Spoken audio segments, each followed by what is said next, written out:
Hi, this is part 2 video for your chapter 3, and the question that we want to practice is classroom exercise 3.1. Let's go through this question. Edwin Jeans Enterprise principal activity are importing jeans from overseas and distributing to local retail outlet. The following is the trial balance of the company for the financial year ended 31st December 2017. So it means that this account, the closing financial year, the date of closing the account is on 31st December 2017. So how we know that when is the beginning period? You have a way to identify. For example, as the early part we mentioned in chapter 3, we say that normally the financial period is 12 months. So if the closing is on 31st December 17, the beginning will be on 1st January 17. Example, if the year end is on 31st March 17, the beginning period will be 1st April 16. 1st April 16. Actually, we have a technique to identify the opening period in a more fast or more easy way. So this is also similar, 12 months. So the tactic is you add 1 day minus 1 year. How to add 1 day and minus 1 year? We can use this example. For example, the financial year ended of the company is 30th June 2019. So when is the opening financial year? We can use this technique. So 30th June 2019, if you add 1 day, this will become 1st July 2019. Am I right? 30th June 2019, if you add 1 day, you will get 1st July 2019. And if you minus 1 year of this 1st July 2019, you get 1st July 2018. So the opening period for this financial year is 1st July 2018. We can use another example to test whether this theory is correct or not. So imagine the year end of the financial year is 30th September 2019. So when is the opening period? We use the add 1 day less 1 year technique. So add 1 day, it becomes 1st October 2019. And then we minus a year, it becomes 1 October 2018. So the beginning or the opening period for the financial year is 1st of October 2018. I hope that you can understand this formula. If you really cannot understand this formula, the best way you can use is using your finger to count when is the opening period. And normally the opening period will be the first day of the month. I repeat, normally the opening period will be the first day of the month, and the closing of the financial year will be the last day of the month. So hopefully you know which month you have 30th, which month you have 31st. Huh? Alright, let's look at the question. So this is the trial balance we are given.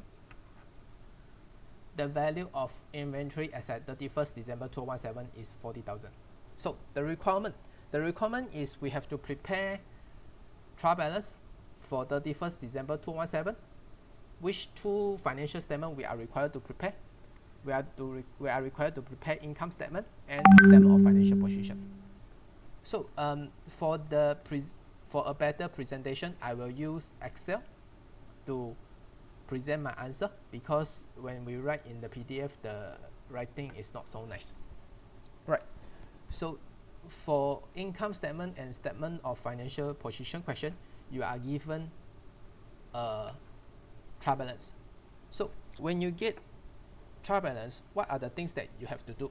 The first thing you have to do is identify the nature of the item. For example, share capital. This item is under SOFP, and this will record in equity of the company. Retained earnings, similarly, we record in SOFP at the equity section. Premises, we know is asset of the company, so SOFP, and this asset is likely to use for more than a year, so NCA, non-current asset. You can use short form. Use the short form that you can understand. So by identifying the nature of the transaction first, this will be more easy for you when you prepare the income statement. So next, office equipment, SOFP, NCA, non-current asset. For trade receivable, we know is under current asset. Trade payables, under current liability. Sales, we know is in income statement, so we put the short form IS and revenue section. Purchase, income statement, under COGS, cost of goods sold section. Alright, class. Up to now, I guess you have know how to identify the nature of transaction, so you can pause the video now and continue identify those items by testing your knowledge, and then resume the video and check whether your answer is correct. So because an effective learning is you try yourself and check whether your answer is correct, rather than you just copy what I write in the video. Because if you just blindly follow my video without trying yourself, the learning is not effective. Alright, so you can pause now, but I will continue my answer. So next, carriage inwards. Carriage inwards is income statement, and this is under COGS. But carriage outwards, IS, under expenses. So I'm going to share with you why carriage inwards is under COGS and carriage outwards is under expenses.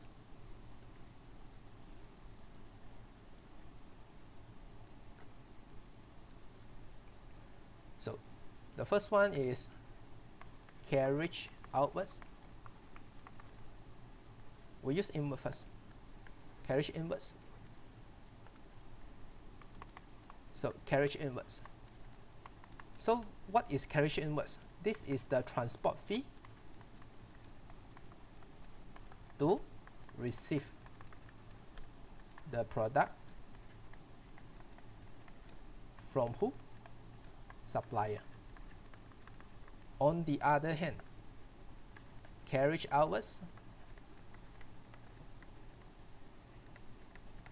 this is the transport fee to deliver the product to who? To customer.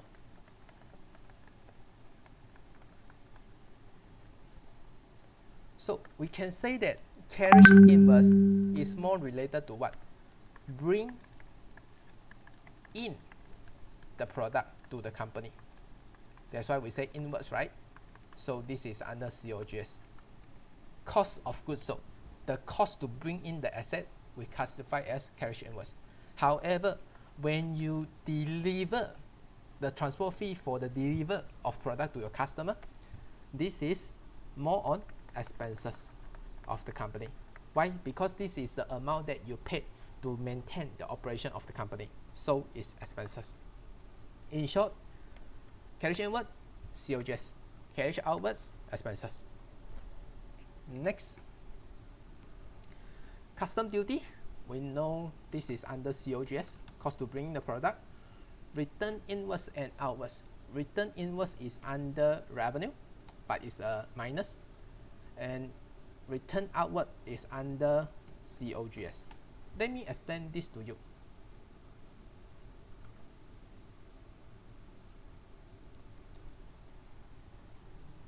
So we have two. The first one is return inwards.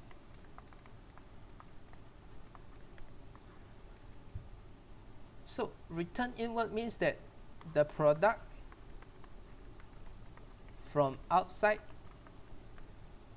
return into the company. Am I right? Return from outside to the company. So we say inwards. So who will return the product to the company? Your customer will return the product to your company. Why the customer will return the product to your company? Because you have sold to them before. Another example, return outwards. And what is the direction of return outwards? Return outwards is from the company, return outside to the company. So why you have return outwards? Because you purchase from who? You purchase from supplier, and this is related to your purchase. When you purchase from a supplier, the quality is not good, so you return to your supplier, return outwards, leaving the organization, outside the organization. On the other hand, you sell to your customer, but your customer return the product to you, so we use return inwards. So in short, return inwards is from customer and related to the company sales. Return outwards related to supplier, and this is resulted from purchase. I hope this explanation is clear to you. Next, sales discount and purchase discount. Sales discount is the company give to their customer, so it's expenses. Purchase discount is supplier give to the company, so this is our income. Let's use a diagram to explain this concept. We have sales discount. Sales discount, also known as discount received. So this discount, in what circumstances we have sales discount or discount received? This is from company give to who? Give to customer. For example, when customer buy more quantity from us, we give discount. If the customer make early settlement or cash settlement, we give discount. Why? We need to encourage them to buy more or pay us faster. So when the company is giving discount to their customer, the company is on a gain or loss. The company is on a loss, right? Because collect less money from the customer by giving discount. So this is expenses of the company.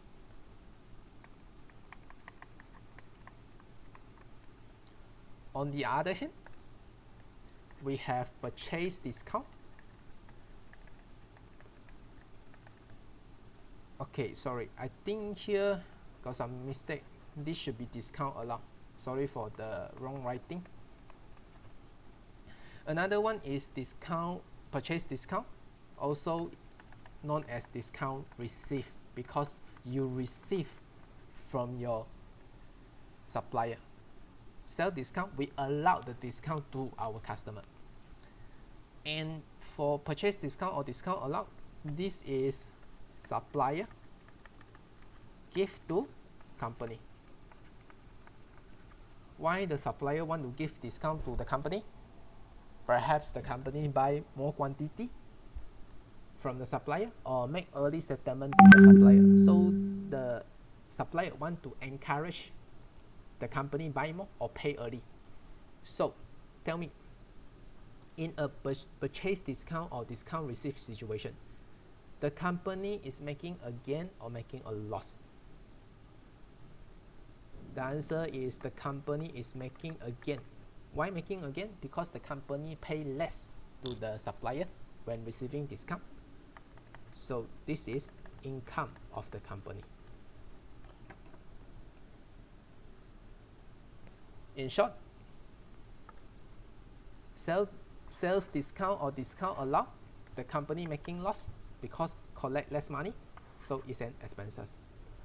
For purchase discount or discount received, the company is making a gain because paying less to the supplier, so this is an income. I hope that this explanation is clear to you. Next, we have office expenses. This is expenses of a company. Rental is the amount that the company pay to their landlord, so this is expenses. Bank interest. So we know that bank interest, we have two types of bank interest, right? One is bank interest income. When you save money in bank pay you interest. Another is bank interest charges or bank interest expenses. These expenses result from what? You borrow money from bank and bank charge you. So for this one, this is income or expenses? The answer is income. I'm going to share with you this later. This one, bank charges. Bank charges is the expenses of the company. Salaries and wages. This is the amount that we pay to our workers. This is expenses of a company. Cash. Cash is asset of the company under current asset. Bank. We know that bank, we have two direction, two situation. This can be current asset if we have bank if we have money in our account. Another situation is we have a short-term borrowing from bank because our cash balances is nothing, is out of balance, so we get temporary borrowing from bank. So for this item, this is bank under current asset or bank under bank overdraft. The answer is current liability, bank overdraft. I will share with you this later. Inventory as at 1st January 2017. This is opening inventory or closing inventory. This is opening inventory, so we record in income statement and COGS. How I know this is opening inventory? Remember, we have discussed what is the beginning period of the company. Here, 1st January 17. This is the opening period, so this is opening inventory. Next, drawings. Drawing is under SOFP, under equity. Next, upkeep of premises. This is expenses of a company. Printing and stationery. This is expenses of a company. Long-term borrowing. This is liability of the company, and this liability is long-term, so we put non-current liability.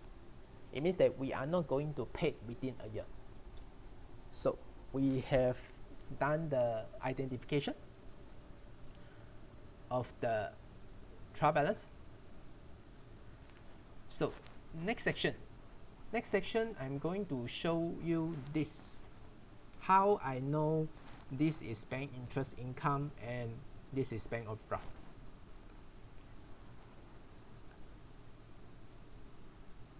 So let's remove this first. Class, I hope that you still remember this, right? This is the chart or table that we use to identify the debit and credit for the item. Am I right? So we know, just a very quick revision, bank and cash, we know debit is increased, credit is this should be decreased. Sorry for wrong writing.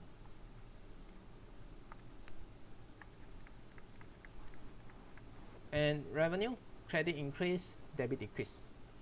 Purchase, debit increase, credit decrease. Asset, debit increase, credit decrease. Liability, debit decrease, credit increase, and same to equity. So this is the theory or with the concept of double entry for individual class of transaction. This one we know, we learned in chapter 2 video, am I right? And we can apply the knowledge or the theory here in the trial balance. So this is a sample of trial balance. We know that for trial balance we have two columns. The first column on the left hand side is debit, The second column on the right hand side is credit. So when we have an item which is not clear in the description, for example, the example just now, the bank interest, how we know this is income or expenses? Or for example, for bank, how we know this is the current asset bank or the bank overdraft? We back to the table here. We discuss about the bank interest income first. So we just look at these two charts first. We know income, credit means increase. For expenses, debit means increase. So for income and expenses, if the amount appear on the credit side,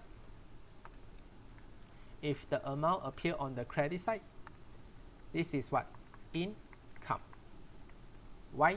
Because credit means increase. If the amount appear on the debit side of in the trial balance, this refer to expenses. Why? Because debit side show increase. I repeat again, if one item appear on the credit side, this can be income. Why? Because income is on the credit side. On the other hand, if the amount appear on the debit side, this is the expenses.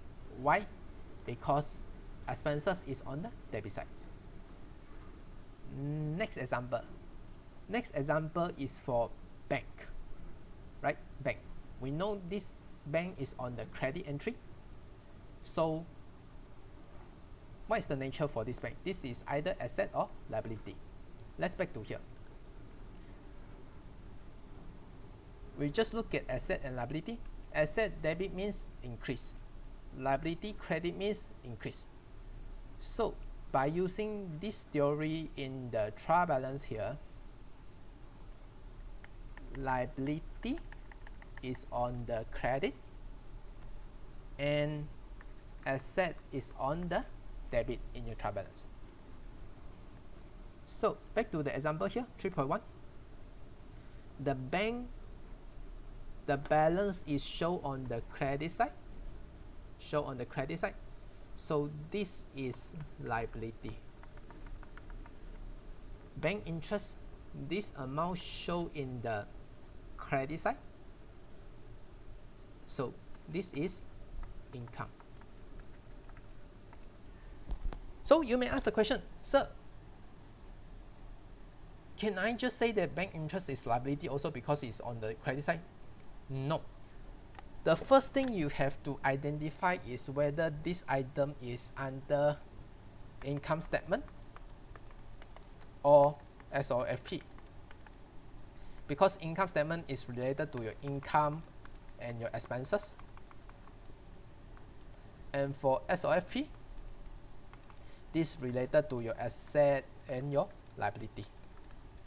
So first, you need to distinguish this item belongs to which statement first. And from there, you only identify this is income, expenses, or asset or liability. We use this technique to apply the theory that we learned in this table. So in short, we can say that how to distinguish expenses and income. Expenses on debit, income on credit. How we distinguish asset and liability. Asset on debit, liability on credit. And I hope that this explanation is clear to you. And for the working of income statement and statement of financial position, we will show in the next video. So that's all for part 2 video. Thanks for watching.